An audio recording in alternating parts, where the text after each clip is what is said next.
Claire from Diamond Painting Nerd, and welcome to another video.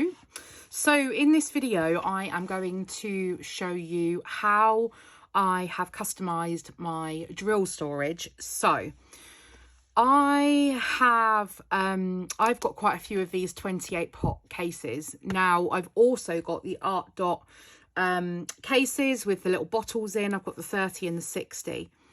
I prefer to use different ones for different kits. So what I've decided is that for my 30 by 40 kits, I am going to use these. And there's 5 here, but also there's another 6 because I want to show you how I put this together. So basically, here is one that I have. I've actually just finished this painting. That's another story about this painting. I'll tell you another day about this painting. I've just finished this one. I haven't completed this yet. I do want to, because that's the whole point of keeping the details on here. But this was a test run. And so inside the box are the 28 pots. And I work on numbers rather than the codes on the legend. So whether it's the symbol or the letter or numbers, I actually work on the list of numbers. I just find it so much easier to find drills that way. If it's a funky little squiggle symbol, rather than me trying to find a funky little squiggle symbol, I go, well, funky little squiggle symbol's number 4, and I go, okay, done, found. So I do find it much easier just to use numbers to track back the drills, which is why I do this. So I've already obviously got some that I have already made, but I've kept this one back to actually do this one together. So first of all, the pots, what I've done is I've made sure that the openings are all on the left hand side, because when I go to put the vinyl down, then I need to make sure that obviously it's going to be the right way up, if that makes sense. So I actually have a couple of Cricut machines, and they are handy pieces of equipment. So this is the Cricut Joy, and it's an electronic die cutting machine.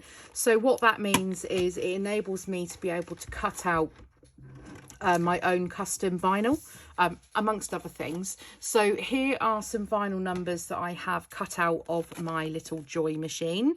She is a right joy to deal with. And so I'm then going to place these onto the boxes. So in order to do that, you need to use transfer tape.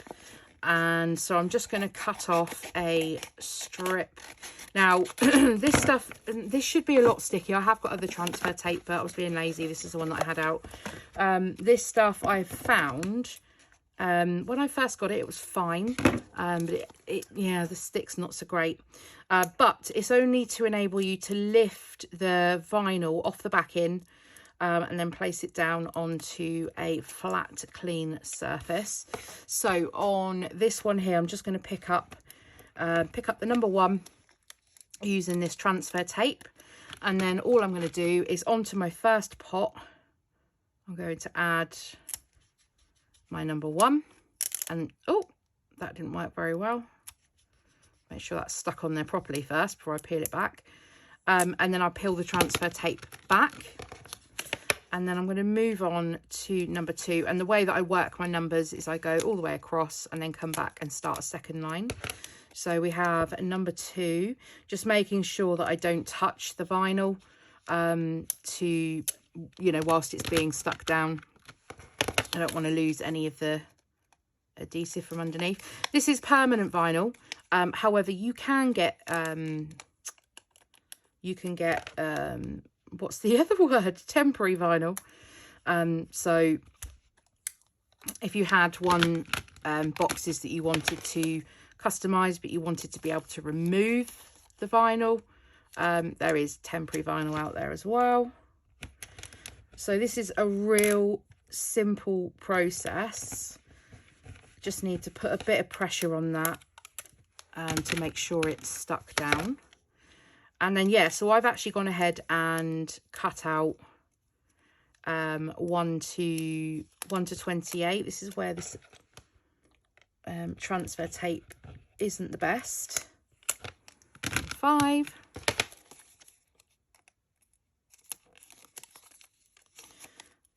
And then I'm going to go all the way through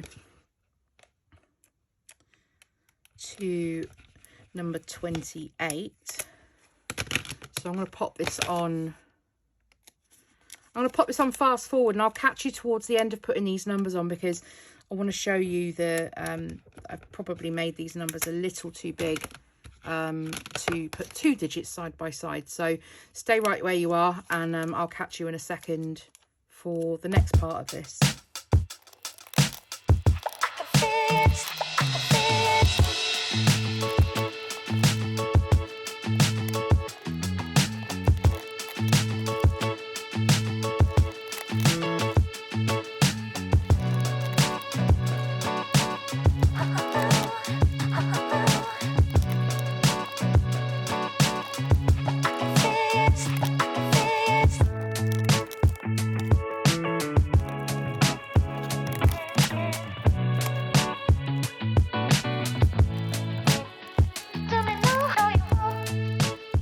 Okay, so this is where the numbers then start to become too wide. I think if I'd have done this, I should have done a test run. But what I did was I was thinking, oh, the bigger the better on the numbers. But I didn't print them, I cut them. And then I thought, I kind of put the first couple on. I was like that would work perfect. That's going to work perfectly.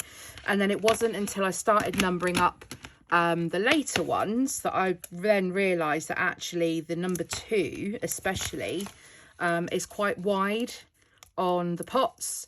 And so when I go to stick down, so these have all been spaced evenly, so they should have all been uniform when I stuck these down. However, when I go to try to stick this 21 down, it's just going to overhang. So what I do is just get that number 1 in place, pull it back gently without putting any pressure on that 2, and then I just line up the 2 and then pull off the backing.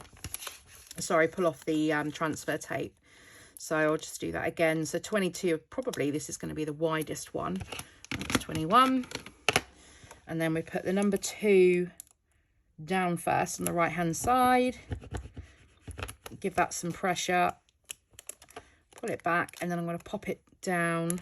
Oh, I just bent that one back. I'm going to pop the second one down, and it's going to overlap that first one that I've just put down. So you can see they've both been stuck down, and with it overlapping, it's still legible. So it's not going to cover up the numbers by having to overlap them a little bit. So yeah, in hindsight, what I should have done is actually tested the double numbers first to see what size I needed. But in my head, I was thinking, well, kind of the bigger the better. I don't particularly want to be squinting when trying to look for the pop that I want.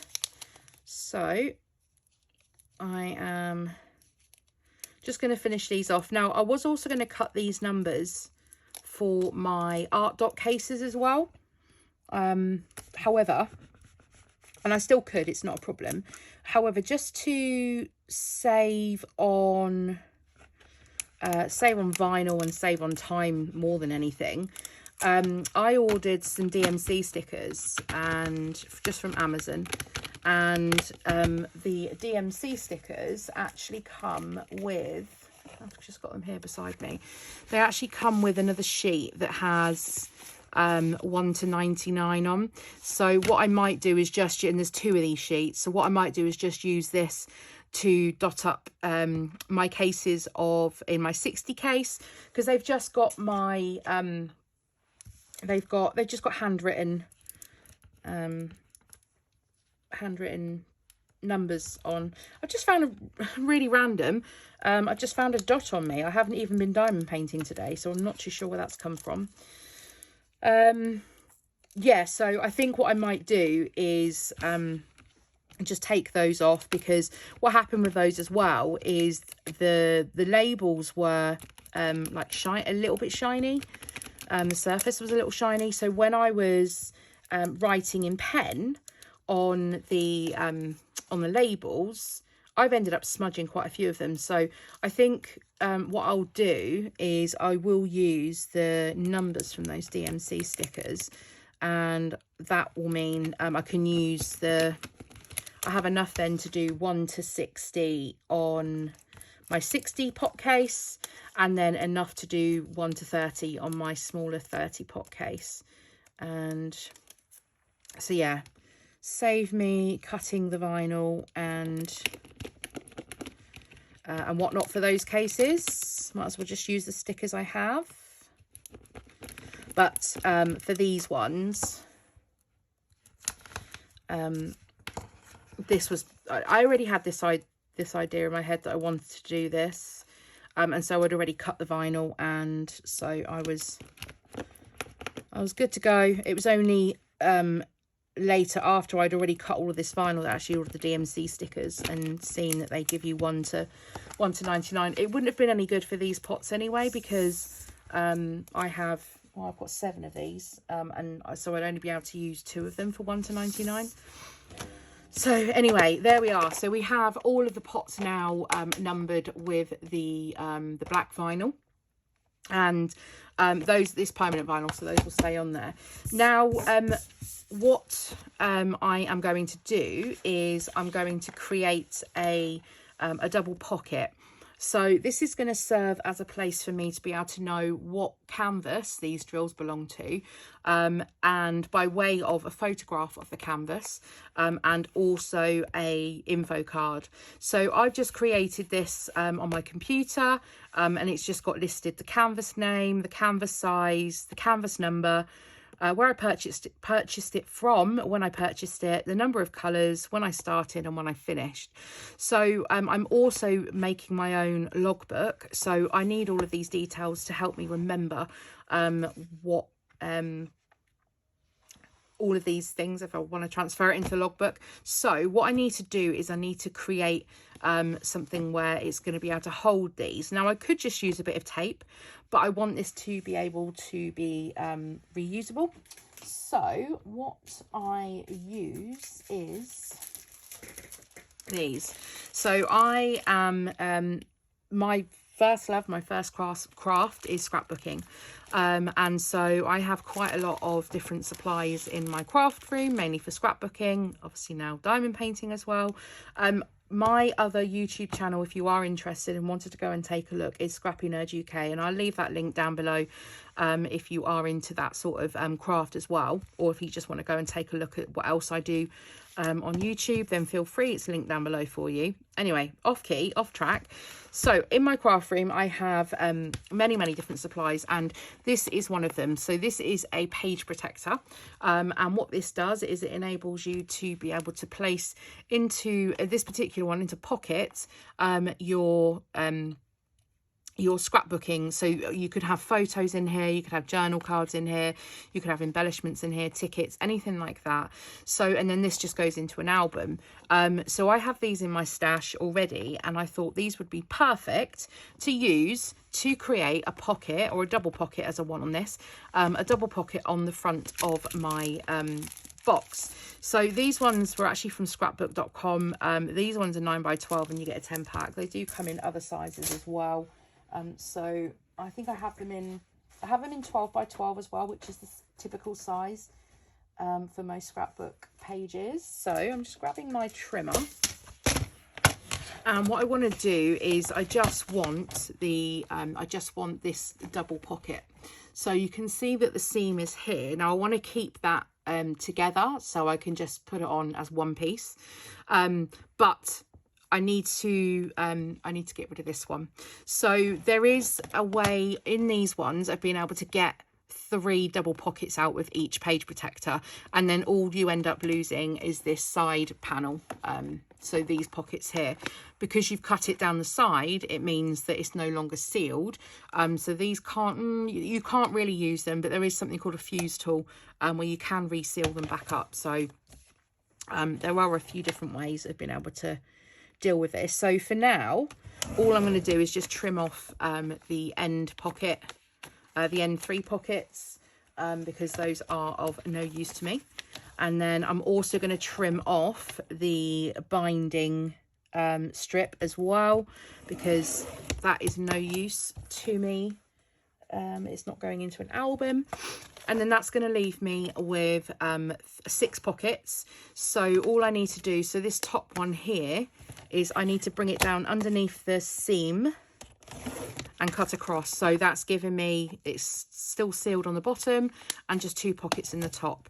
And then I've got the same, I'm not going to cut into that, but basically the same again. So I'll cut just under the seal, and that's going to give me another 2 pocket and another 2 pocket.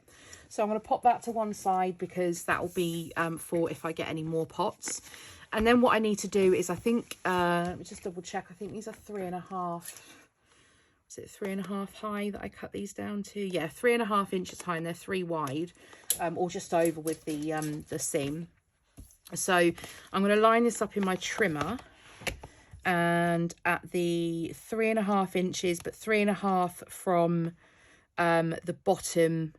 So basically I have the seam at the bottom, so I'm going to go 3.5 inches from that seam.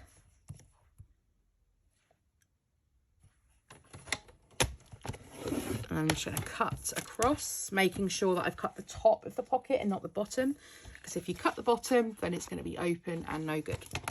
So we now have the double pocket. And what we need to do now is actually attach it to the box. So I've just used some double-sided tape to do this. And I just add 2 strips on to the back of the pouch. 1 and 2. You can see it when the lid is open, but it doesn't bother me. I mean, if it bothered me that much, then I could always put something, some pattern paper or something in here to cover it, but it really doesn't bother me that much. So now I'm just going to remove the backing from the double-sided tape, and making sure I've got nothing, no dog hair or drills or anything like that attached underneath. Oh, there's a dog hair, speak of the devil. I have a yellow lab, and she literally molts like crazy. I just find it everywhere. So anyway, what I'm going to do then is just line this up so it's fairly even, and then just press that down. And then that's then given me my 2 pockets. So all I've done is I've screen capped from an image of the painting, and then I've just then scaled that to or cropped it to 3 wide by 3.5 tall, roughly. And so I end up cropping out some of the image because it won't scale properly. If it's 30 by 40, it will never scale properly. So I have the choice of either cropping out some of the image, which I don't mind doing, or I end up with some of the borders like these ones around the edges. It really doesn't offend me, same as that one.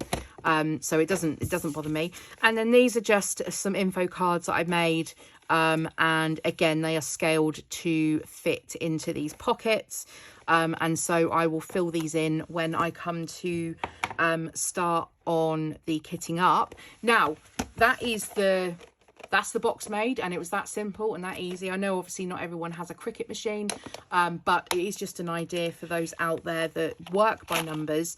Oh, I've just pulled off the 13 of all the numbers that the vinyl moves. Obviously didn't press down hard enough on that one. Let's fix it. And of all the numbers that could lift off, it's the 13. Right, just make sure I give that a good old press. Obviously didn't press down hard enough. There we go. So yeah, and to be fair, I've worked with this kit, and despite the numerous amounts of times that I've opened these boxes, I've not had any issues with the vinyl, so it's not a problem. That was me. So anyway, yeah, so that's how you create it. But what I wanted to say is all of these boxes. So this is how I'm going to be storing my drills. So for my 30 by 40 canvases, I'm actually going to have 6, maybe 7, because I've got another one that I need to put the numbers on, and I could potentially have 7. So I store my canvases in the Art Dot folio, and then at the moment my drills are stored in a drawer with the canvas number on them. But what I'm going to do is, rather than leave them in the packet, I'm actually going to kit up and have them stored in the drawer like this. And then when I'm ready to start a 30 by 40, I just come to my stash and go, okay, I'm going to do this. Now, the benefit of doing that means that actually my kit is ready to go. So as soon as I've finished one and kitted down, of course, then I can just grab another box and I'm literally ready to start. The other advantage of that is actually I think it's going to save room. I know it's crazy, but I think that's going to save room in my drawers. So I've only got a small drawer for my diamond painting stuff in my craft room, because everything else is taken up with scrapbooking supplies. But I think this is going to save room when I think of how many all the packs of drills that I'm going to end up taking out of the drawer. So I'm excited to see. But the third thing that I think that this is going to be really good for is to help me control my number of canvases, my purchases, because what I don't want to do is I don't want to have masses of paintings sat there and that I don't then you know, they sit there for years. I don't want that. So I want to try and control the number of canvases that I've got. Says she that's just ordered 18 and maybe new diamond paintings plus another 4. So yeah, I can talk the talk. But anyway, I'm trying to be good. I'm trying to be mindful, and I'm trying to make this a way of being able to get through the canvases quicker. I still enjoy the process, but to get through the canvases quicker, without having to talk myself around from starting a new painting, because it means I'm gonna have to kit up first. And so if I've got them all ready, then they are going to be good to go, and then I have no excuses. And then the idea is that once a kit has been finished, rather than doing a bulk kitting up, it means that I can sit at my leisure, and then I can kit it up. It doesn't mean I need to start it. It means I can kit it up ready, and I'm good to go. So this is the one that I've actually finished. So I'm going to take these out of here. This was just a dummy one, sort of an earlier one that I did that didn't have the thing on, and there was a spelling mistake as well. So that one has now been completed. I will show you this one in a video, because it was probably my first ever big mistake from a diamond painting point of view. But yes, stay tuned, because there will be a video coming up where I kit up.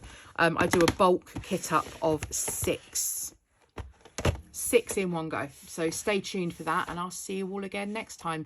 If you've enjoyed today's video, then as always, I ask if you can give it a thumbs up, subscribe if you're new here, hit the bell icon to be notified when I next upload, and drop me a comment down below. See you soon. Bye.